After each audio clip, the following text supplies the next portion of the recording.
दोस्तों, क्या आप भी अपने बालों की समस्याओं को अनदेखा तो नहीं कर रहे? यदि आप उन लोगों में से हैं जो परवाह नहीं करते अपने बालों की और पहला लक्षण आने पर ही सचेत नहीं होते, तो आज का वीडियो आपके लिए है।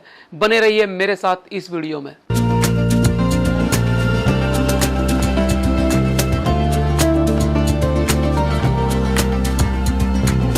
दोस्तों, एक स्टडी के अनुसार 50 साल की उम्र आते आते 50% पुरुष और 30% महिलाएं गंजेपन का शिकार होना शुरू हो जाते हैं और 25 साल की उम्र के अंदर भी 25% पुरुष और 10% महिलाओं को गंजेपन के लक्षण, शुरुआती लक्षण दिखने शुरू हो जाते हैं।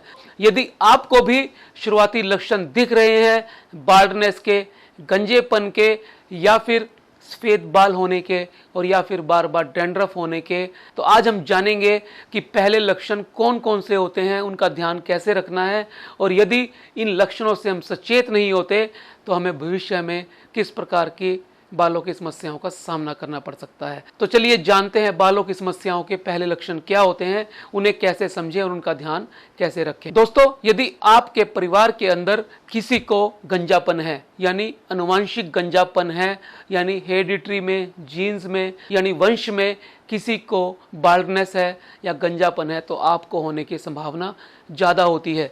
यदि आपको 18-20 साल के अंदर बाल पतले होने शुरू हो जाएं, 18-20 साल के अंदर हेयर लाइन पीछे जानी शुरू हो जाए, हेयर लाइन रिसीड होनी शुरू हो जाए, तो ये सचेत होने का समय है। आपको भी गंजापन जल्दी ही आने वाला है। दोस्तों, ये वो समय है जब आपको एक अच्छे ट्राइकोलॉजिस्ट से अपनी समस्या के समाधान के बारे में जानना चाहिए, क्योंकि आने वाले 5 से 7 सालों के अंदर आपको नॉरवुड हैमिल्टन स्केल की 5वीं से 7वीं स्टेज भी आ सकती है, यानी पूरा गंजापन भी 5 से 7 साल में आ सकता है। पहली स्टेज के अंदर हेयर लाइन रिसीड होती है, बाल पतले होते हैं। दूसरी स्टेज के अंदर ये थोड़ी सी पीछे जाती है और ज़्यादा बाल पतले होते हैं।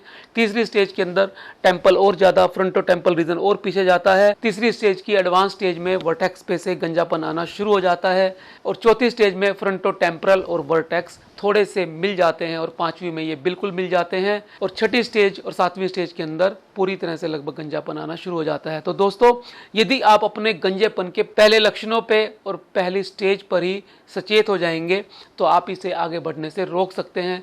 दोस्तों, आज के समय में ऐसी दवाइयाँ हैं, ऐसे प्रोसीजर्स हैं जो आपको भविष्य में गंजा होने से बचा सकते हैं। तो आपको सचेत होना है पहले लक्षण पर। दूसरी बात, यदि आपको अपने बाल सफ़ेद होते दिखाई दे रहे हैं, चाहे आपके बच्चों में हो, कम उम्र के बच्चों में हो, या आपको हो कम उम्र में 30 साल के पहले की उम्र में 1, 2, 3 बाल सफ़ेद आ जाएं, इसका अर्थ ये है कि आने वाले समय में ये सफ़ेद बाल तेज़ी से बढ़ेंगे और यही वो समय है जब आपको सचेत होना है। इसको अन्यथा मत लें, क्योंकि आने वाले समय में आपको कलर करना पड़ेगा और कलर के नुकसान आपको झेलने पड़ेंगे। तो आपके बाल यहीं पे सफ़ेद होने रुक सकते हैं और समय से यदि इलाज ले लिया जाए और आयुर्वेद के पथ्य अपथ्य का पालन किया जाए तो इन्हें वापस काला भी किया जा सकता है। तो यही वो समय है जब आपको सचेत होना है। जब आपको लगे कि हल्का सा डैंड्रफ मुझे आ रहा है और ये डैंड्रफ शैम्पू करने के बावजूद भी बार बार रिपीट होता है, रेकरेंट आता है, तब ये वो समय है जब आपको सचेत होना है। आज से 20-30 साल पुरानी बात अलग थी, जब आपका फैमिली फिजिशियन ही आपके सिर से लेकर पैर तक सभी बीमारियों का इलाज करता था। आज मल्टी स्पेशलिटी का ज़माना है। आज शरीर के हर अंग के लिए अलग अलग डॉक्टर मौजूद हैं। बालों के लिए भी एक अलग डॉक्टर है जिसे ट्राइकोलॉजिस्ट कहा जाता है। तो दोस्तों, यदि आप बालों की समस्याओं से पीड़ित हैं, आपको प्राइमरी पहले लक्षण दिखने शुरू हो गए हैं, तब आपको ट्राइकोलॉजिस्ट के पास जाना चाहिए। और यदि आप नेचुरल तरीके से, हर्बल तरीके से अपना इलाज कराना चाहते हैं तो आप आयुर्वेदा ट्राइकोलॉजिस्ट को चूज कर सकते हैं।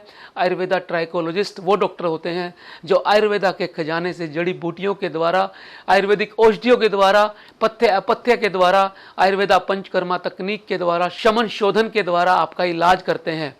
देसी तरीके से, नेचुरल तरीके से, हर्बल तरीके से, जिससे आपके शरीर को कोई नुकसान नहीं होता, उन सब तकनीक से आयुर्वेद के अंदर इलाज किया जाता है। दोस्तों, आयुर्वेदा ट्राइकोलॉजी एक उभरता हुआ विज्ञान है और VSCA ने पिछले 25 सालों के अंदर इस विज्ञान पे बहुत काम किया है और ऐसी ऐसी जड़ी बूटियां और दवाइयां बनाई हैं जो बालों की समस्याओं को ख़त्म करने के लिए बहुत ज़्यादा कारगर हैं। आप किसी भी अच्छे आयुर्वेदा ट्राइकोलॉजिस्ट को दिखा सकते हैं या फिर VSCA के आयुर्वेदा ट्राइकोलॉजिस्ट के साथ संपर्क कर सकते हैं।